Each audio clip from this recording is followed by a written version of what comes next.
Oh, Swastiastu. Baik, terima kasih atas waktu dan kesempatannya. Yang terhormat, Bapak Dr. Igede Agus Kurniawan sebagai dosen pengampu mata kuliah Filsafat Hukum. Di sini kami kelompok 4 akan membawakan materi mengenai aliran filsafat hukum. Adapun sub yang akan kami bahas diantaranya yang pertama mengenai positivisme sosiologis, yang kedua mengenai positivisme yuridis, yang ketiga mengenai utilitarianisme menurut para ahli. Menurut John Austin pada tahun 1790 sampai 1859, hukum adalah perintah dari penguasa negara. Hakikat hukum itu sendiri, menurut Austin terletak pada perintah itu. Hukum dipandang sebagai suatu sistem yang tetap, logis, dan tertutup.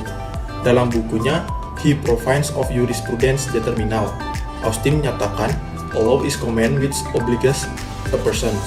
Laws and other commands are said to proceed from superiors, and to bind or obligate inferiors." Positivisme yuridis. Menurut Hans Kelsen, hukum harus dibersihkan dari anasir-anasir yang non-yuridis, seperti unsur sosiologis, politis, historis, bahkan etis.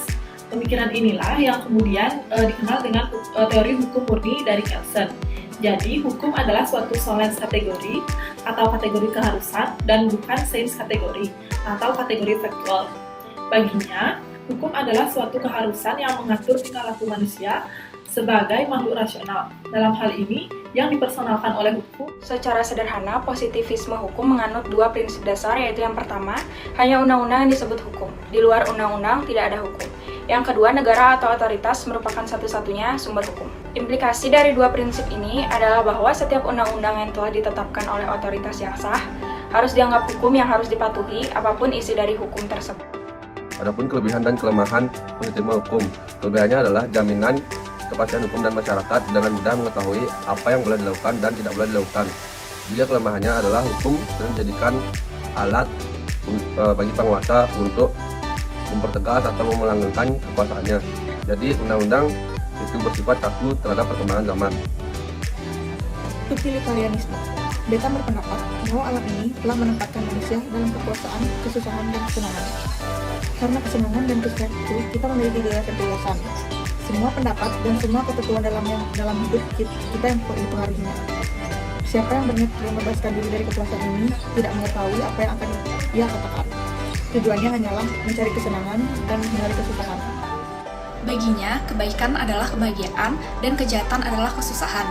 Ada keterkaitan yang erat antara kebaikan dan kejahatan dengan kebahagiaan dan kesusahan. Tugas hukum adalah memelihara kebaikan dan mencegah kejahatan. Tegasnya memelihara kegunaan. Pandangan Bentham sebenarnya beranjak dari perhatiannya yang besar terhadap individu. Ia menginginkan agar hukum pertama-tama dapat memberikan jaminan kebahagiaan kepada individu-individu, bukan langsung kepada masyarakat secara keseluruhan. Walaupun demikian, Bentham tidak menyangkal bahwa di samping kepentingan individu, kepentingan masyarakat perlu juga diperhatikan, agar tidak terjadi bentrokan. John Stuart Mill. Pemikiran Mill banyak pertimbangan psikologis yang pada awalnya dikembangkan oleh ayahnya sendiri, James Mill, yang menyatakan bahwa tujuan manusia adalah kebahagiaan. Manusia berusaha memperoleh kebahagiaan itu melalui hal-hal yang memungkinkan nafsunya. Jadi yang ingin dicapai oleh manusia itu karena pada suatu hal tertentu, melainkan kebahagiaan dapat ditimbulkannya. Bagi Mill, psikologi itu justru merupakan ilmu yang paling fundamental. Psikologi mempelajari penghindaran dalam kurung sensations dan cara susunannya. Susunan penghindaran terjadi menurut asosiasi. Psikologi harus memperlihatkan bagaimana asosiasi penghindaran suatu dengan penghindaran lain diadakan menurut hukum tetap. Itulah sebabnya psikologi merupakan dasar bagi semua ilmu lain, termasuk juga logika. Rudolf van Drey. Ajaran Bentham dikenal sebagai utilitarianisme individual, sedangkan rekannya Rudolf van Drey dalam beberapa buku ditulis Lehring mengembangkan ajaran yang bersifat sosial. Teori van Drey merupakan gabungan antara teori Bentham, Stuart Mill, dan positivisme hukum dari John Austin. Mula-mula van Drey menganut mazhab sejarah yang dipelopori oleh von Savigny dan Kunstler. Tapi lama-kelamaan ia melepaskan diri, bahkan menentang pandangan von Savigny tentang hukum Romawi.